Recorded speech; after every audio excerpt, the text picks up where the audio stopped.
کتاب الصلاۃ کے ذیل میں ہم دو چیزیں ذکر کریں گے، ایک سطر کا بیان اور ایک سترہ کا بیان۔ لفظ ہے سطر اور دوسرا ہے سترہ۔ سطر کا معنی ہوتا ہے پردہ پوشی، یعنی ڈھانپنا، جسم کا وہ حصہ جس کو ڈھانپنا ازروع شریعت لازم اور واجب ہوتا ہے، اس کو سطر کہا جاتا ہے۔ اس پر مختصراً میں ذکر کیے دیتا ہوں کہ دین اسلام کی تعلیمات کی روشنی کے اندر سطر مرد کے لیے جو ہے، جو واجب السطر ہے، جس میں سے کچھ کم حصہ بھی اگر ننگا رہ جائے تو نماز فاسد ہو جاتی ہے۔ وہ جو واجب سطر ہے اس کی مقدار ناف سے لے کر گھٹنوں تک ہے، باقی آپ جانتے ہیں کہ اللہ پاک کا فرمان ہے خذوا زینتکم عند کل مسجد، کہ جب تم نماز کے لیے آؤ تو اپنی زیب و زینت اختیار کر کے آؤ۔ واجب کا مطلب ہوتا ہے کم سے کم، جس سے نیچے برداشت ہی نہیں ہو سکتا، جس سے نیچے گوارا ہی نہیں ہے، نماز ہو ہی نہیں سکتی۔ مگر جب انسان کسی معزز آدمی سے ملنے جاتا ہے تو جس طرح اپنے وقار کا خیال کرتا ہے، اپنے لباس کو عمدہ کرتا ہے، تو اللہ کے گھر کے آنے سے بہتر کوئی کائنات میں جگہ نہیں ہے۔ ہم پڑھ چکے کہ زمین پر سب سے بہترین جگہ مسجد ہے، اور چونکہ یہ بارگاہ خداوندی کی مانند ہوا کرتی ہے، تو اس طرح جب بندہ یہاں آتا ہے تو اپنا پورا اہتمام کرے، اچھا لباس پہنے، خوشبو کا استعمال کرے اس سے ممکن ہو تو، تاکہ اللہ تعالیٰ کے گھر کے وقار اور شان کے مطابق آئے۔ ہمارے ہاں نوجوان نسل خاص طور پر ایک میں جو مشاہدے میں چیز آئی ہے، جس کی وجہ سے نماز کے اندر فساد پیدا ہو جاتا ہے، وہ ہمارے بھائی جنہوں نے شرٹس پہنی ہوتی ہیں اور نیچے ٹراؤزر یا پینٹ ہوتا ہے، بعض اوقات شرٹیں چھوٹی ہوتی ہیں، اور جب وہ رکوع میں جاتے ہیں یا سجدے میں جاتے ہیں تو شرٹ، کیونکہ باڈی جب جھکتی ہے تو شرٹ اوپر کو اٹھ جاتی ہے اور پینٹ نیچے کو کھنچ جاتی ہے، تو وہ جو جگہ ہے ناف کے پیچھے والی، وہ تو عین چھپانے والی جگہ ہوتی ہے، اور وہ جگہ ننگی ہو جاتی ہے۔ اس اعتبار سے ہمارے دوستوں کو جو یہ استعمال کرتے ہیں، اس بات کا خاص احتیاط کرنا چاہیے کہ جو بھی شرٹ ان کی ہے وہ اتنا بڑی ہو کہ ایسا نہ ہو کہ رکوع اور سجود میں جاتے ہوئے پچھلا حصہ ننگا رہ جائے، ان کے لیے بھی نماز کے فساد کا باعث بنے، اور پیچھے والوں کے لیے بھی، جو دیکھنے والے ہیں ان کے لیے بھی قباحت کا باعث بنے۔ دوسری چیز جس کو میں نے کہا سترہ کہتے ہیں، یہ جو سترہ ہوتا ہے اس کا معنی ہوتا ہے، یہ اس کا بھی جو روٹ ورڈ ہے وہ بھی سطر ہے، سین تیرے، سطر سے سترہ بنا۔ اس سے مراد ایسی چیز ہے جس کے پیچھے نمازی چھپ جائے۔ عام طور پر آپ جانتے ہیں کہ نمازی کے آگے سے گزرنے پر شریعت نے شدید وعید نازل فرمائی ہے۔ ہم حدیثوں کا ذکر پڑھیں گے۔ نمازی کے آگے سے گزرنا گناہ کا موجب ہے، اس نمازی کے لیے نماز میں خلل کا موجب ہے، اور گزرنے والے کے لیے گناہ کا ذریعہ بنتا ہے۔ تو شریعت یہ کہتی ہے کہ اگر آپ کسی ایسی جگہ پر نماز پڑھ رہے ہیں جہاں پر آگے کسی کے گزرنے کا احتمال ہے، ایک تو پہلے بندے کو خود کوشش کرنی چاہیے کہ وہ جگہ ایسی پکڑے جہاں سے آگے لوگوں کو گزرنے کا احتمال کم سے کم ہو۔ ہمارے ہاں بعض لوگ بہت، میں لفظ سادگی کہہ لیتا ہوں، سستی نہیں کہتا ہوں، وہ اس طرح کرتے ہیں کہ جہاں آئے وہاں آپ کھڑے ہو گئے، کوئی بات میں آیا پیچھے آ کے کھڑا ہو گیا، وہ یہ نہیں دیکھتا کہ آگے میرے جگہ پڑی ہوئی ہے، اب جب پیچھے آنے والا آگے جائے گا تو اس کو جگہ نہیں ملے گی، وہ اس کے آگے سے گزرنے پر مجبور ہو جائے گا۔ اب وہ خود اپنے لیے اور دوسرے کے لیے ایک مشکل پیدا کر رہا ہے۔ چاہیے یہ کہ انسان جب آتا ہے یا تو اگلی صف میں آ جائے تاکہ بعد میں آنے والا پیچھے کھڑا ہو، اس کو آگے جانے کی ضرورت پیش نہ آئے، یا وہ کسی پلر کے پیچھے کھڑا ہو، ستون کے پیچھے کھڑا ہو، اپنے آگے کوئی کرسی رکھ لے، کوئی اور چیز کر لے، تاکہ باقی لوگ جو آنے جانے والے ہیں ان کو دقت اور مسائل کا سامنا نہ کرنا پڑے۔ یہ جو اپنے آگے کچھ کھڑا کرنا ہے، اس کو سترہ کہا جاتا ہے، تاکہ آگے گزرنے سے کوئی گزر جائے تو نہ وہ گناہ گار ہو نہ ہماری نماز خراب ہو، اس کو سترہ کہا جاتا ہے۔ میں چند احادیث پاک اس حوالے سے آپ کے سامنے رکھوں گا۔ حضرت ابو جوحیفہ رضی اللہ تعالیٰ عنہ روایت فرماتے ہیں کہ میں نے رسول اللہ صلی اللہ علیہ وسلم کو مکہ کی وادی ابتہ میں چمڑے کے سرخ رنگ کے خیمے میں دیکھا، اور میں نے حضرت بلال کو دیکھا، انہوں نے آپ کے وضو کا بچا ہوا پانی پکڑ رکھا تھا، اور میں نے دیکھا کہ اس پانی کو حاصل کرنے کے لیے صحابہ ایک دوسرے سے آگے بڑھ رہے ہیں۔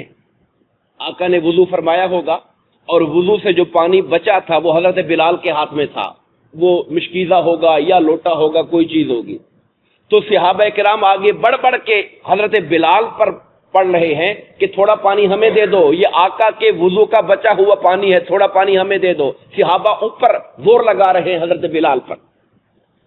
جس شخص کو اس میں سے کچھ پانی مل جاتا وہ اسے اپنے جسم پر مل لیتا۔ آپ صحابہ کرام کا عقیدہ دیکھیے کہ آقا نامدار کے جسم اثر سے، ہاتھوں سے مس ہوا پانی ہے، وہ جس کو مل جاتا ہے وہ اس کو اپنے منہ پر، اپنے چہرے پر، باڈی پر ملتا ہے برکت کے لیے، اور جس کو نہیں ملتا وہ اس کے ہاتھ پہ جا کے ہاتھ ملتا ہے جس کے ہاتھ پر حضور کے وضو کا پانی لگا ہوا ہوتا ہے۔ چلو پانی نہیں آیا، تھوڑی تری والی برکت ہی آ جائے میرے ہاتھوں کے اندر۔ یہ حضور نبی کریم سے محبت تھی حضور کے صحابہ کی، اور یہ وہ تبرک اور برکت لینے کے لیے ان کے دل میں تڑپ تھی۔ پھر وہ کہتے ہیں میں نے دیکھا حضرت بلال نے چھڑی لی اور اسے گاڑ دیا زمین کے اندر، اور حضور نبی کریم علیہ الصلوۃ والسلام کو میں نے دیکھا کہ آپ پنڈلی تک ازار مبارک اٹھائے تشریف لائے، خیمے سے باہر آئے، میری نظر حضور پر پڑی تو آپ کا جو ازار، یعنی جو آپ کی جو چادر تھی وہ نصف پنڈلی تک اٹھی ہوئی تھی۔ ٹخنوں تک رکھنا لازم ہوتا ہے، یعنی ٹخنوں سے نیچے جائے تو اس کے اندر شریعت نے ناراضگی ظاہر کی ہے۔ ہماری شلوار کا پینچا یا ہماری چادر کا جو حصہ ہے اگر وہ ہمارے ٹخنوں سے نیچے جائے، اگر وہ تکبر نہ بھی ہو تب بھی طہارت کے خلاف ہے۔ گلی کوچی سے گزرتا ہوا جائے گا تو گندگی لگ جائے گی، اتنا تو لازم ہے کہ ٹخنوں سے نیچے نہ ہو۔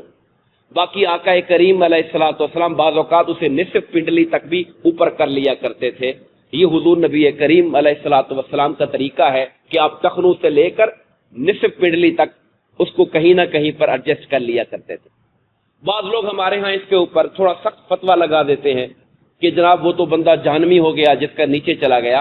وہ جو جہنمی والا فتویٰ ہے اس کا تعلق تکبر کے ساتھ ہے۔ اگر کوئی تکبر کے ساتھ گھسیٹتا ہے اپنے کپڑے کو، حضرت سیدنا صدیق اکبر رضی اللہ تعالیٰ عنہ حضور کے پاس آئے، کہا یا رسول اللہ آپ کا فرمان ہے کہ ٹخنوں سے نیچے نہ جائے کپڑا، اور میرا پیٹ بالکل اندر کو دھسا ہوا ہے، اور میں جب دھوتی باندھتا ہوں تو وہ ڈھلک کے نیچے چلی جاتی ہے، اور کبھی کبھی وہ کپڑا میرا ٹخنوں سے نیچے بھی ہو جاتا ہے۔ حضور کے سامنے صدیق اکبر فرما رہے ہیں، آقا انعامدار نے کہا وقت تم تکبر تو نہیں کرتے ہو نا، تمہارا کوئی تکبر کی وجہ سے نیچے تو نہیں جاتا؟ تو سرکار نے ان کے عذر کو قبول فرما لیا کہ یہ تکبر نہیں ہے تمہارا۔ باقی حضرت عمر فاروق اور صحابہ کرام اس بات کا اہتمام کرتے تھے کہ ٹخنوں سے نیچے نہ جائے، کہ تکبر نہ بھی ہو تب بھی انسان کو وہ پاکیزگی اور طہارت کو خراب کرنے کا ذریعہ بن سکتا ہے، اس سے بچنا چاہیے۔ تو وہ جو آپ نے حضرت بلال نے چھڑی گاڑی تھی، آقا باہر تشریف لائے تو حضور نے اس چھڑی کو اپنے آگے رکھا اور اس کی طرف منہ کر کے آپ نے نماز پڑھی، اور حضرت ابو جوحیفہ کہتے ہیں اس چھڑی کے آگے سے لوگ بھی گزر رہے تھے، مویشی بھی گزر رہے تھے، حضور نے پرواہ نہیں کی۔ جب سترہ آگے لگا دیا اور جب وہ آقا انعامدار نے وہ ڈنڈا چھڑی آگے لگا دی حضرت بلال نے حضور کے لیے، تو پھر آگے سے لوگ بھی گزرتے رہے، مویشی بھی گزرتے رہے، اس کی کوئی پرواہ آقا انعامدار نے نہ کی اور نہ ہی اس پر ناراضگی کا اظہار کیا۔ حضرت ابو جہیم رضی اللہ تعالیٰ عنہ سے روایت ہے، آپ فرماتے ہیں کہ رسول اللہ صلی اللہ علیہ وسلم نے ارشاد فرمایا اگر نمازی کے آگے سے گزرنے والا جان لے کہ اس پر کتنا گناہ ہوتا ہے تو وہ 40 تک کھڑا رہنا گوارا کر لیتا مگر آگے نہ گزرتا۔ حضرت ابو جہیم کہتے ہیں میں یہ بھول گیا ہوں کہ سرکار نے 40 دن کہے تھے، 40 مہینے کہے تھے یا 40 سال کہے تھے، یہ بات میں بھول گیا۔ 40 کا لفظ مجھے یاد ہے، یہ حدیث پاک ہے، بخاری اور مسلم کی متفق علیہ حدیث ہے۔ وہ کہتے ہیں 40 تک وہ کھڑا رہتا، اور اگر ہم باقی حدیثیں پڑھیں تو وہاں پہ 40 سال کا ذکر آتا ہے، یعنی 40 سال تک انسان کھڑا رہنا گوارا کر لیتا، یہ مشقت برداشت کر لیتا مگر نمازی کے آگے سے نہ گزرتا اگر اسے پتا ہوتا کہ نمازی کے آگے سے گزرنے کا گناہ کتنا ہوتا ہے۔ میں یہاں پر ایک وضاحت کر دوں کہ نمازی کے آگے سے گزرنے کی حد کیا ہے، کتنا آگے گزرے تو آگے گزرنا کہا جاتا ہے۔ آپ جانتے ہیں سترہ کہاں رکھا جاتا ہے؟ سترہ سجدہ گاہ کے آگے لگایا جاتا ہے۔ جب آپ نماز پڑھتے ہیں تو سترہ مثلا یہاں سجدہ کر رہے ہیں تو سترہ یہاں لگایا جائے گا۔ اور عام طور پہ علماء کرام کہتے ہیں اگر انسان کی نظر اپنی سجدہ گاہ پر ہو تو وہ ایک صف سے آگے نظر نہیں جاتی۔ اس بات پہ دھیان فرمائیں۔ سنت طریقہ کیا ہے کہ جب نماز پڑھیں کھڑے ہوئے تو ہماری نظر کہاں ہونی چاہیے؟ نظر سجدہ گاہ پہ ہونی چاہیے۔ جب نظر سجدہ گاہ پہ ہوگی تو پھر آگے نظر کہاں تک جائے گی؟ دائرہ کہاں تک ہوگا؟ زیادہ سے زیادہ ایک صف اور آگے چلا جائے گا۔ تو اگر ایک صف نمازی کے آگے والی اور احتیاطاً دو صفیں چھوڑ کے آگے سے گزر جائیں تو وہ آگے گزرنے والا گناہ نہیں ہوتا اس کے اندر۔ اصل میں آگے گزرنا یہ ہے کہ سجدہ گاہ اور انسان کے درمیان سے آگے سے گزرا جائے، اصل آگے گزرنا یہ ہوتا ہے۔ اس صورت میں تو حکم ہے کہ اپنا ہاتھ آگے کر کے روک لو بندے کو۔ یہ بات بھی شاید کم لوگوں کو معلوم، ہماری پریکٹس نہیں ہوتی۔ اگر کوئی آدمی آپ کے اور آپ کے سجدے کی جگہ کے درمیان سے گزر رہا ہے تو ہمیں یہ حق ہے کہ ہم ہاتھ آگے کر لیں، ہاتھ آگے کر لیں تاکہ وہ بندہ ہمارے آگے سے نہ گزر سکے۔ اور خاص طور پہ جب سترہ لگا ہوا ہو پھر کوئی آگے سے گزرنے کی کوشش کرے، حضور نے فرمایا شیطان ہے وہ، وہ شیطان ہے جو سترہ لگا ہونے کے باوجود پھر آپ کے اور سترے کے درمیان سے گزرنے کی کوشش کرتا ہے، اس کو زبردستی روک دو، اس لیے کہ وہ یا تو انسان بھی ہے تو اس کے اندر شرارت پن پایا جا رہا ہے، یا ہو سکتا ہے کہ کوئی شیطان ہے جو وہاں سے گزر کے آپ کی نماز کو خراب کرنا چاہ رہا ہے۔ میں انہی کلمات پہ اکتفا کرتا ہوں۔ اللہ پاک کے حضور دعا کرتے ہیں باری تعالیٰ ہم سب کو نماز پڑھنے کا شوق عطا فرمائے، اور جو آداب نماز ہیں، جو مسائل نماز ہیں، ان کو سیکھنے اور ان پر عمل کرنے کی توفیق عطا فرمائے۔ آمین۔ وما علینا الا البلاغ